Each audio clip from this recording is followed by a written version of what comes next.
Hello বন্ধুরা, সবাই কেমন আছো? আশা করি সবাই ভালো আছো। আমরা খুব ভালো আছি। সকাল সকাল ঘুম থেকে উঠে রেডি হয়ে নিয়েছি, কারণ আজ যাবো দিদি বাড়ি। বাইরে দেখি প্রচণ্ড বৃষ্টি হচ্ছে, তাই ছাতা মাথায় স্টেশনে চলে আসলাম। আর সঙ্গে সঙ্গে দেখলাম ট্রেন চলে এসছে।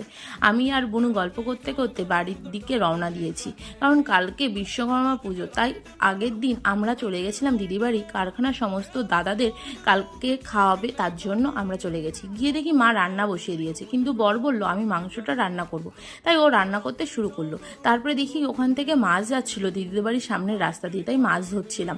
তারপরে সন্ধ্যাবেলা জামাইবাবু বললো তুমি আর তোমার বর গিয়ে বাজারটা করে নিয়ে আসো, আমার অনেক কাজ রয়েছে। তাই আমি আর বর বেরিয়ে পড়লাম বাইক নিয়ে বাজারে যাওয়ার উদ্দেশ্যে। তারপরে বাজার সমস্ত পুজোর বাজার করে বাড়ি চলে আসলাম। বাড়ি চলে এসে দেখি ইলিশ মাছ, তারপরে চিকেন, ডাল ভাত সমস্ত কিছু দিয়ে রাত্রের পেট পুজোটা কমপ্লিট করলাম। আজকের ভিডিওটা এই অবধি। সবার কেমন লেগেছে অবশ্যই জানাবে। দেখা